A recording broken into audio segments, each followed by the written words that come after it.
하나님 말씀 함께 보도록 하겠습니다. 오늘 우리가 함께 볼 하나님 말씀은 에스더 8장 1절부터 6절까지 말씀입니다. 에스더 8장 1절부터 6절까지 말씀,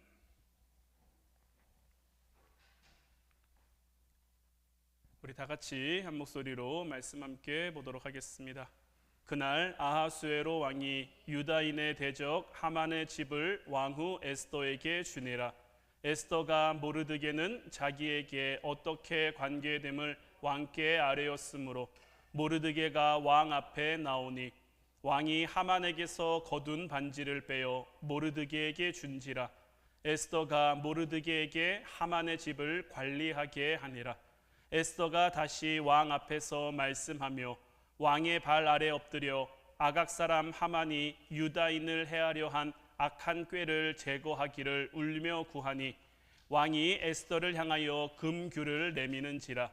에스더가 일어나 왕 앞에 서서 이르되 왕이 만일 즐거워하시며 내가 왕의 목전에 은혜를 입었고 또 왕이 이 일을 좋게 여기시며 나를 좋게 보실진대 조서를 내리사 아각 사람 함무다다의 아들 하만이 왕의 각 지방에 있는 유다인을 진멸하려고 꾀하고 쓴 조서를 철회하소서.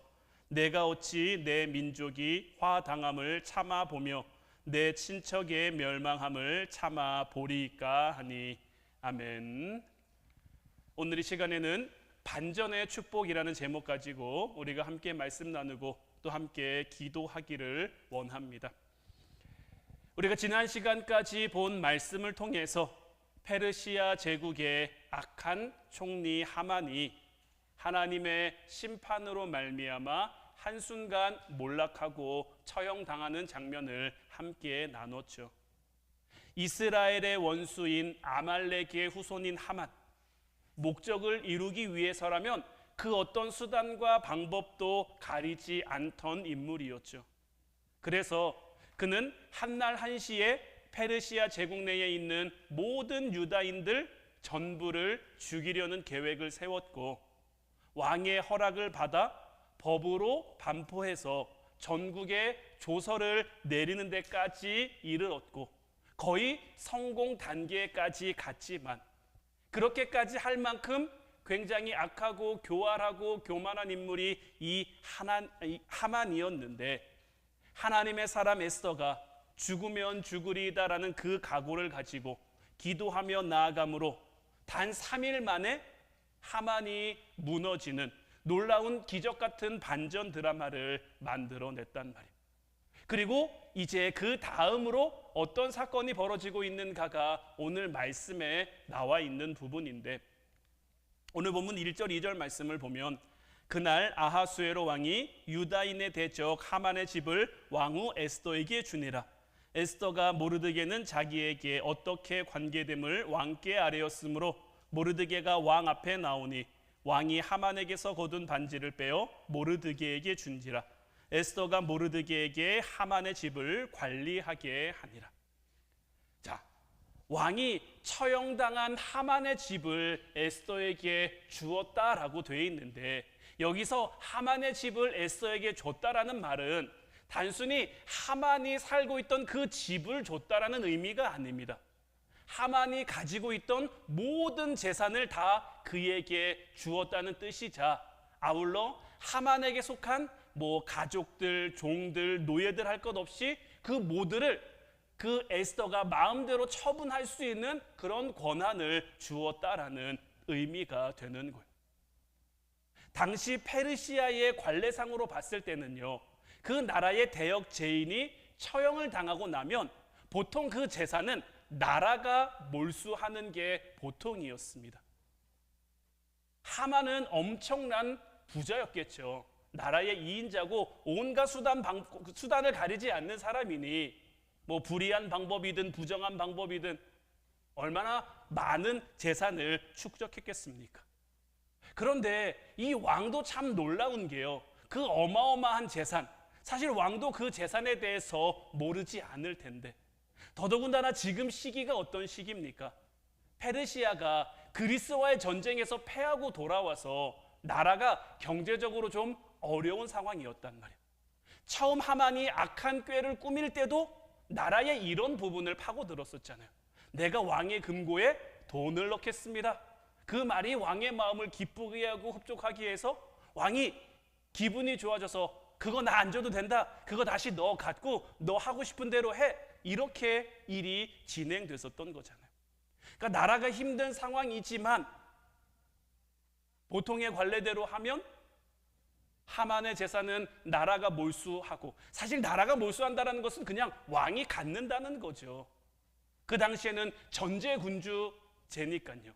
뭐 전제군주를 넘어 절대군주라고까지 할 수 있는, 그 왕 한마디에 모든 것이 결정될 수 있는 그러한 시대였으니까 왕이 그 모든 것을 다 가져간다고 해도 그 누구도 뭐라 할 수 없는데, 왕이 이 재산을 에스더에게 다 하사하고 있는 거죠. 이건 굉장히 파격적인 결정인 거예요. 그러니까 에스더는 이제 그 집을 받고 이제 그 다음 자기 출신의 비밀을 왕에게 밝힙니다.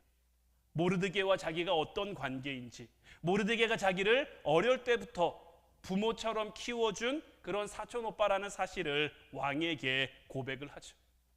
왕은 에스더와 모르드게의 이야기를 듣고 굉장히 놀랐을 겁니다. 지난 시간에도 여러분들에게 말씀드린 것처럼 지금 왕에게 가장 소중한 사람 두 사람이 있다면 그 사람이 누구겠습니까? 바로 모르드게와 에스더란 말이에요. 에스더는 너무 사랑스럽고 모르드게는 너무 고맙고, 이 두 가지 마음을 다 가지고 있는데 그 마음을 가지고 있는 두 사람이 친척 관계라고 하니, 가족 관계라고 하니 굉장히 놀랄 수밖에 없는 거죠. 그래서 왕은 그 자리에서 굉장히 파격적인 인사를 단행합니다. 왕은 하만에게 줬던 반지를 다시 모르드게에게 줬는데, 이 반지를 모르드게에 줬다라는 것은 뭐냐면 하만의 자리를 모르드게에게 줬다라는 겁니다. 하만은 뭐였죠? 그 페르시아의 총리였잖아요. 그러니까 그 총리 자리를 모르드게에게 줬음을 의미하는 거예요. 모르드게는 한낱 문지기에 불과했는데 단번에 총리 자리에까지 올랐으니 정말 엄청난 신분 상승을 하게 된 거죠. 물론 이것은 말씀드린 것처럼 그 시대가 뭐 전제군주, 절대군주 이러한 시대니까 가능한 일이었지만, 그래도 그 가운데 역사하시는 하나님의 섭리라고밖에 할 수 없는 그러한 사건이란 말이에요. 사람이 노력해서 한낱 문지기에서 총리까지 올라가려면 얼마나 노력해야 될까요? 얼마나 애써야 될까요? 수십 년 걸려도 될까 말까 한 그런 일이죠. 근데 하나님이 역사하시니까 어떻습니까? 하나님이 참 힘든 길로 돌아가게 하시는 것 같았는데, 참 어렵고 아프고 두려운 길로 돌아가게 하시는 것 같았는데, 믿음으로 그 길을 걸었더니, 순종으로 그 길을 걸었더니 어떻게 됩니까? 정말 놀라운 하나님의 역사가 한 방에 이루어지는 것을 우리가 보잖아요. 요셉을 통해서도 마찬가지였죠. 하나님이 한낱 가나안 땅에 살고 있는 요셉을 어떻게 애굽의 총리로 만들 수 있겠습니까? 요셉이 어떻게 자기 힘으로, 자기 의지로, 자기 노력으로 애굽의 총리가 될 수 있겠습니까? 아마 수십 년, 수백 년 걸쳐도 요셉 스스로의 힘으로는 이룰 수 없는 일이었을 겁니다. 왜냐하면 페르시아는요, 그래도 그나마 이방인들에 대한 정책이 그나마 좀 포용적입니다. 기회를 주고 자리를 주고 이런 정책인데, 애굽은 아니란 말이에요. 애굽은 철저하게 자민족 위주. 요셉이 그런 자리에서, 그런 나라에서 어떻게 총리까지 올라갈 수 있겠습니까? 하나님이 그 길로 요셉을 이끌지 않았으면요, 하나님이 요셉이 그 길을 인도하지 않았으면요, 요셉은 그렇게 될 수 없는 거고요. 요셉도 그 길을 걷게 하신 하나님의 신실하심을 믿으니까 어디에 있든지, 어떤 자리에 있든지, 어떤 역할이 그에게 주어졌든지 하나님의 하나님 되심을 믿으며 하나님 앞에 부끄럽지 않게 살아가니까, 하나님 앞에 정직하게 살아가니까, 하나님 앞에 기도하며 살아가니까 하나님이 그를, 그 인도하셨던, 뜻하셨던 그 길을 통해 높여주시고 존귀하게 만들어주시는 거잖아요. 바라기는 여러분들의 삶을 통해 역사하실 하나님을 기대하며, 여러분들도 하나님이 여러분들에게 허락하신 그 길을 믿음으로 걸어갈 수 있기를 주님의 이름으로 축원해 드립니다. 때로는 그 길이 우리가 힘들어 할 만한 그런 길일 수도 있어요. 우리가 아파할 만한 그런 길일 수도 있어요. 하지만 요셉을 만들어 가셨던 그 하나님께서, 에스더와 모르드게를 만들어 가셨던 그 하나님께서 저와 여러분들에게도 동일한 은혜, 동일한 사랑, 동일한 축복으로 함께 하셔서 끝내 하나님의 뜻이 저와 여러분들을 통해 우리가 믿음으로 나아가고 우리가 순종으로 나아간다면 끝내 하나님께서 하나님의 뜻을 반드시 이루어 내실 줄로 믿습니다. 자, 이제 에스더와 모르드게를 향한 위험은 끝난 것 같은데 여기서 놀라운 건 뭐냐면요, 에스더의 지혜로움이 그냥 여기서 끝난 것이 아니다라는 거예요. 에스더는요, 갑작스러운 이 성공을요 굉장히 지혜롭게 다룹니다. 자, 말씀을 보면요, 에스더는 왕이 자기에게 준 그 집을 다시 누구에게 맡깁니까? 모르드게에게 맡긴단 말이에요. 그런데 말씀을 잘 보면요, 모르드게에게 하만의 집을 줬다가 아니라 모르드게로 하여금 하만의 집을 관리하게 했다라는 거예요. 모르드게는 지금 이제 하만의 뒤를 이은 새 총리가 됐죠. 총리로 하여금 그 집을 관리하게 했다라는 것은 어떤 의미가 됩니까? 에스더가 결국 그 집을 모르드게가 사용하고 모르드게가 관리하지만 의미상으로 봤을 때는 나라에 귀속시킨 게 되는 거예요. 그러니까 에스더는 모르드게 개인에게 그 집을 주고 맡긴 게 아니라 페르시아의 총리가 된 모르드게로 하여금 그 집을 관리하도록, 나라가 그 집을 관리하도록 이를 이끌어 갔다라는 거죠. 그러니까 에스더가 참으로 현명한 사람인 게 지금 막 자기에게로 돌아선 그 왕의 마음을 이용해서 자기 개인적인 욕심을 부리지 않았다라는 거예요. 그러니까 하만의 재산은요, 한 개인이 갖기에는 너무나 컸고요. 말씀드린 것처럼 그리스 전쟁 패배 이후로 힘든 국가 경제 상황을 누구보다 잘 알고 있는 에스더였기 때문에 왕의 은총을 통해 다시 왕에게 나라에 보답하고자 한 거죠. 그러니까 우리의 삶도 마찬가지입니다. 하나님이 우리에게 은혜를 주셨을 때 그 은혜를 통해 우리가 너무 욕심 부려서는 안 됩니다. 하나님은 우리에게 은혜를 주실 때 우리 개인의 욕심을 채우라고 주시는 게 아니에요. 성공을 관리하지 못해서 무너진 사람들이 얼마나 많습니까? 가장 대표적인 예가 저는 사울이라고 생각을 합니다.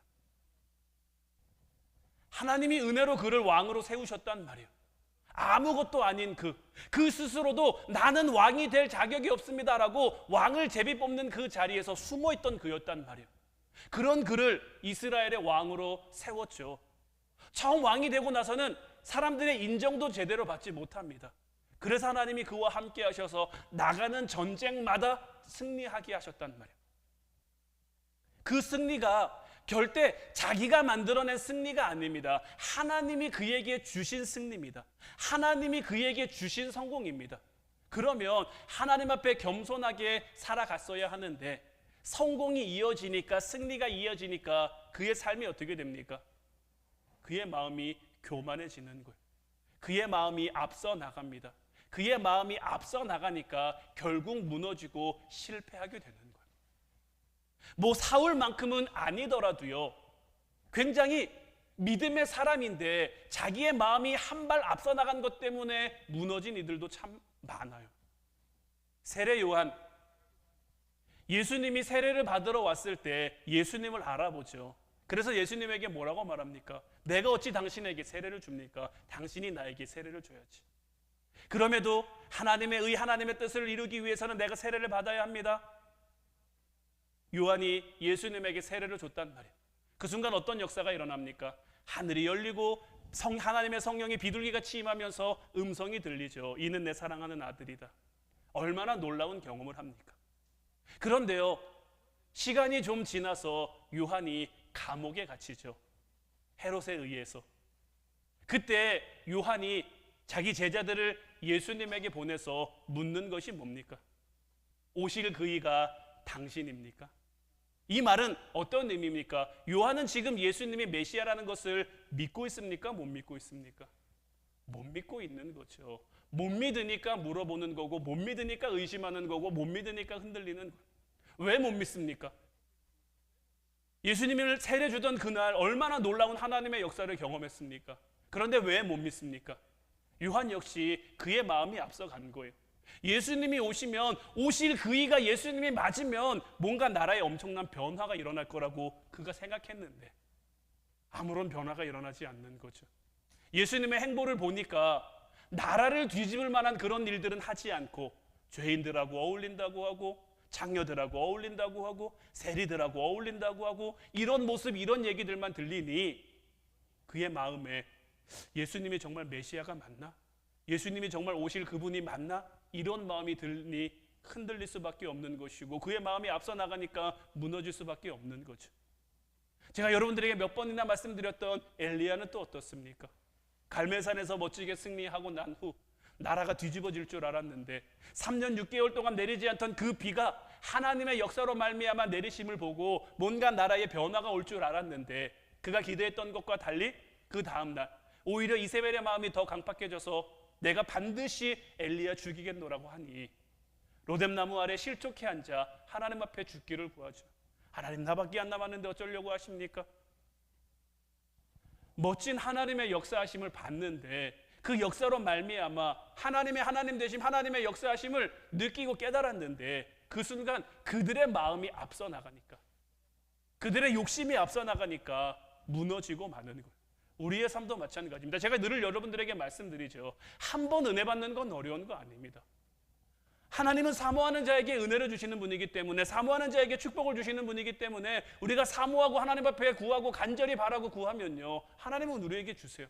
그런데 한 번 받고 끝날 은혜, 끝날 축복이 돼서는 안 된다라는 거죠. 그것을 잘 관리하지 못하면, 그것을 잘 다스리지 못하면, 그것을 지혜롭게 잘 사용하지 못하면 우리 또한 무너지고 넘어질 수밖에 없는 거예요.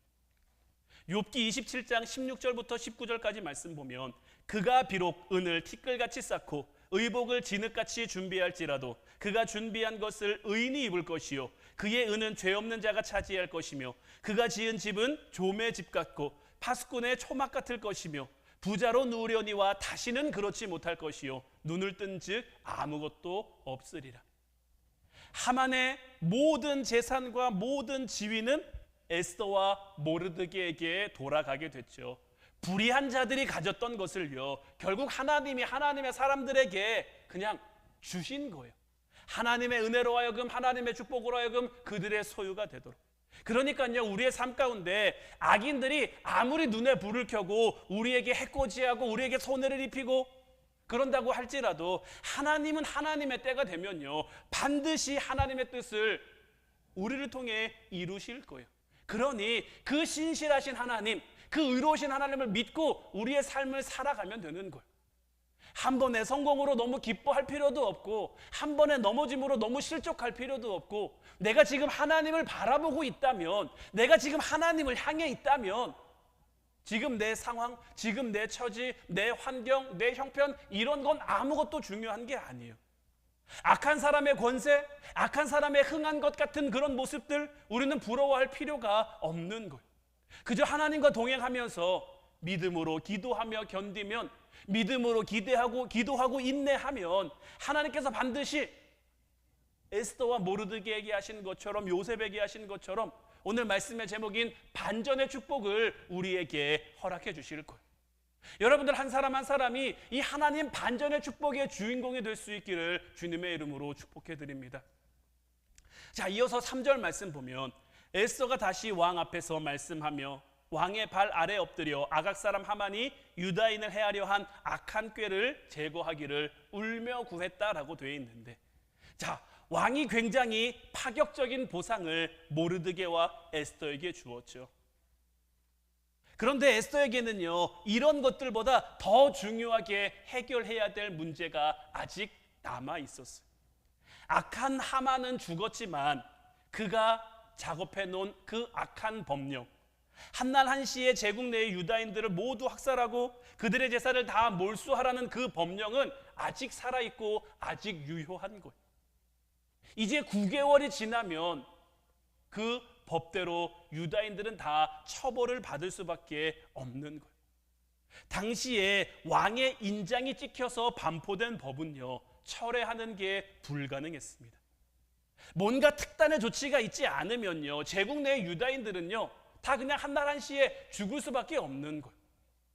왜 왕이라고 할지라도 한 번 찍은 그 법을 마음대로 바꿀 수 없냐면요, 그 당시에 왕에게는요 실수가 있으면 됩니까, 안 됩니까? 지난 시간에도 말씀드렸습니다마는 왕은 실수하는 사람이 아니에요. 근데 지금 이 법령은 누구의 도장을 찍혀 나갔습니까? 왕의 도장이 찍혀 나간 거예요.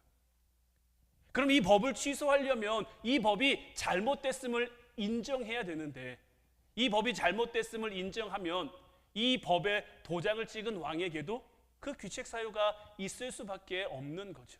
그래서 한 번 정한 그 법을, 왜 다니엘이 사자굴에 들어갈 때도 마찬가지였죠.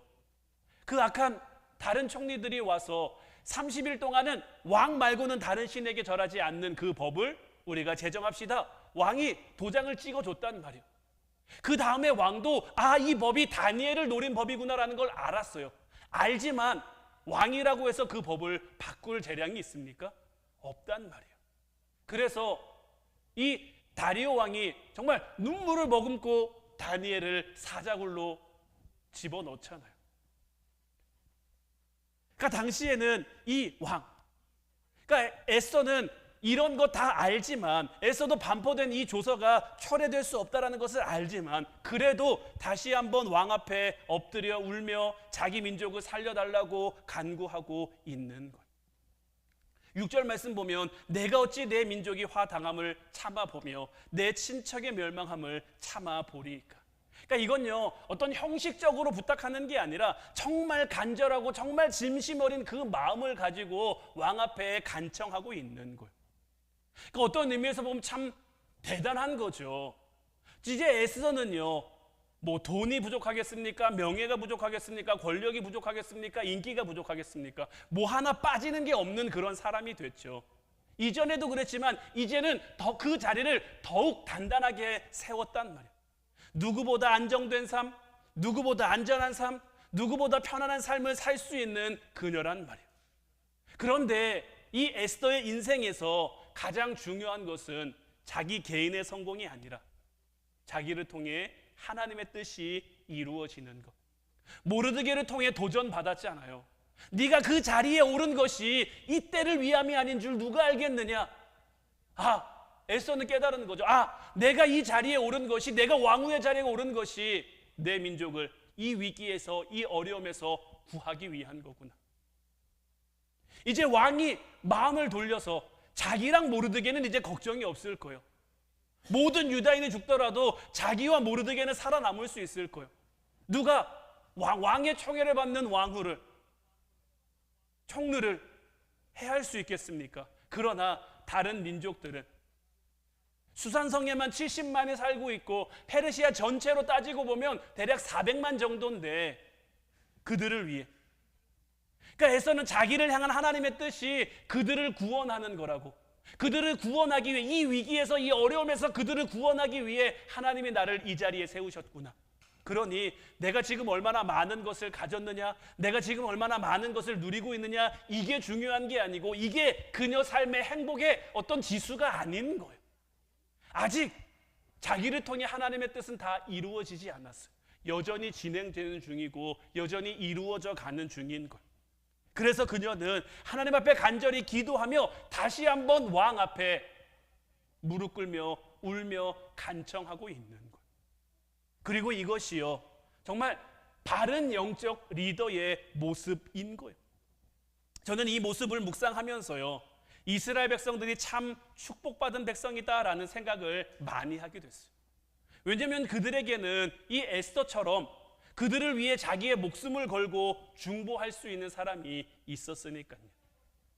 성경을 보면요 이스라엘 백성들은 참 위기의 때마다, 참 힘든 순간마다 그들을 위해 목숨 걸고 기도하고 중보하는 그런 인물들이 있었다는 게 참 대단한 것 같아요. 그 옛날 광야에서 그 패역한 이스라엘 백성들이 내가 하나님이 다 멸할 거야, 내가 저들 다 치워버릴 거야, 그리고 모세 너로 하여금 다시 시작할 거야 라고 했을 때 모세가 목숨 걸고 하나님을 막잖아요. 하나님 그러려고 저들을 데리고 나왔습니까? 저들을 한 번만 용서해 주십시오. 하나님 앞에 중보하며 기도한 덕에 그들이 살 수 있었고 가나안 땅까지의 여정을 이어갈 수가 있었죠. 사무엘 선지자도 자기 평생에 내가 이스라엘을 위해 기도하기로 쉬는 죄를 범하지 않겠다라고 고백하며 늘 기도하는 삶. 그런 이들이 있었기 때문에 이스라엘이 이스라엘로 설 수 있었던 거고요. 하나님의 선민다운 부족함 많고 연약함 많지만 그래도 하나님 선민으로서의 삶을 이어갈 수 있었던 거죠. 마태복음 23장 37절 말씀 보면요, 예루살렘아 예루살렘아 선지자들을 죽이고 내게 파송된 자들을 돌로 치는 자여, 암탉이 그 새끼를 날개 아래에 모음같이 내가 내 자녀를 모으려 한 일이 몇 번이더냐. 그러나 너희가 원하지 아니하였도다. 예수님께서도 예루살렘을 보면서 이스라엘 백성들을 보면서 그들을 위해 기도하시면서 참 많이 안타까워하시며 참 많이 탄식하셨어요. 하나님이 그들을 얼마나 사랑하셨는데, 하나님이 얼마나 그들을 위하셨는데, 하나님이 얼마나 많은 선지자들을 통해 하나님의 말씀을 전하게 하셨는데 그들이 아직 깨닫지 못하고, 그들이 아직 돌아서지 못하고, 그들이 아직 하나님을 바라보지 못하고 너무 많이 안타까워하며 그들을 중보하셨고, 그리고 그들을 위해 십자가를 향해 걸어가신 거죠. 오늘날 이 시대 가운데도요, 우리를 위해 기도해 주는 사람, 우리를 위해 중보하는 사람이 있다는 건요, 그것만큼 큰 축복이 없을 거예요. 바라기는 제가 늘 여러분들에게 말씀드리죠. 우리가 기도의 삼겹줄을 좀 세워가자. 제가 여러분들을 위해서 정말 간절히 기도할 거고, 여러분들도 또 여러분들을 위해서, 또 우리 교회를 위해서 같이 기도하면 저의 기도가 한 겹이 되고 여러분들의 기도가 한 겹이 되고 또 여러분들을 위해 하는 기도가 또 한 겹이 돼요. 한 겹줄은 쉽게 끊어질지라도 세 겹줄은 쉽게 끊어지지 않는다라고 했단 말이에요. 기도에 하나님의 역사가 일어나지 않겠습니까? 기도하지 않고 기도 외에는 이런 능력이 나갈 수 없다라고 우리 주님께서 말씀하셨는데, 우리가 기도하지 않으며 하나님의 능력이 우리를 통해 나타나기를 구한다면, 우리가 기도하지 않으면서 하나님의 역사가 우리를 통해 일어나기를 바란다면 그것만큼 참 말이 안 되는 어불성설이 어디 있겠습니까? 이제 같이 기도하는 저와 여러분들 될 수 있기를 주님의 이름으로 축원해 드립니다. 우리 같이 모여서 우리 함께 기도했으면 좋겠어요. 한 가지만 더 말씀드리면, 저는 여러분들 다 이해해 드릴 수 있어요. 여러분들이 좀 기도하지 못해도, 여러분들이 교회 나오지 못해도, 그런데요, 저는 여러분들을 다 이해해 드릴 수 있지만 하나님은 우리를 어떻게 바라보실까? 우리는 항상 그 질문 앞에 서 있어야 돼요. 저는 온라인 예배에 대해서도 여러분들에게 나쁘게 얘기하거나 반대하거나 하지 않습니다. 그런데요, 그 온라인 예배가, 물론 이 자리에 나와서 예배를 드리는 것도 마찬가지지만 정말 내 마음이 온전히 하나님께로 향해 있는가? 내가 온라인으로 예배를 드리는 것이 혹시 나의 편함을 위해, 나의 좀 쉬움을 위해 하고 있는 것은 아닐까? 우리는 그 부분도 한 번쯤은 생각해 봐야 되는 거예요. 우리 하나님은 언제나 우리 마음의 중심을 보시는 분이란 말이에요. 우리 중심이 하나님께 향해 있으면요, 온라인이 아니라 뭘로 예배를 드리는 듯 어떻습니까? 우리 마음의 중심이 하나님께로 향해 있는데, 그런데 내 마음의 중심이 하나님께로 향해 있지 않다면 그것만큼 위험한, 그것만큼 위태로운, 그것만큼 위험한 것은 없는 거예요. 이제 바라기는 이제 우리가 마음을 좀 한대로 모아서 같이 기도했으면 좋겠어요. 하나님, 우리의 삶을 이끌어 주시옵소서. 하나님, 우리 가정을 구원하여 주시옵소서. 하나님, 이 교회를 세워 주시옵소서. 더 나아가서는 하나님, 이 나라, 이 민족이 하나님이 세우신 나라, 하나님이 세우신 민족이 될 수 있도록 하나님 붙들어 주시옵소서. 우리가 마음을 모아 기도의 세 겹줄을 만들어가면, 기도의 세 겹줄을 이어가면 우리가 정말 중심이 하나님께로 향한 그 기도, 우리의 간절함과 진심과 전심이 담긴 그 기도로 하나님 앞에 나아간다면 하나님께서는 반드시 하나님의 역사를 저를 통해 또 여러분들을 통해 이루어 가실 줄 믿습니다. 그 반전의 축복의 주인공으로 하나님의 뜻을 이루어가는 저와 여러분들 모두가 될 수 있기를 주님의 이름으로 축원해 드립니다. 우리 같이 찬양하고 기도하기를 원하는데, 오늘 이 시간에는 기도하는 이 시간, 이 찬양 함께 고백했으면 좋겠어요. 이 찬양의 후렴 가사를 보면요, 기도 시간에 복을 주신다라고 했어요. 고난 내 마음속에 기쁨이 충만할 수 있도록 우리가 기도하면 하나님께서 반드시 복을 주셔서 우리의 힘든 마음을 위로하여 주시고 우리의 아픈 마음을 싸매 주시고 우리의 상처 입은 마음을 치료하여 주셔서 하나님의 하나님 되심이 우리의 삶에 참된 기쁨이 될 수 있도록 하나님의 하나님 되심이 하나님의 함께 하심이 우리의 삶에 참된 감사가 될 수 있도록 우리의 삶을 이끌어가 주실 줄로 믿어요. 우리 찬양 함께 정말 기도하는 마음으로 고백하고 오늘도 뜨겁게 같이 기도하도록 하겠습니다.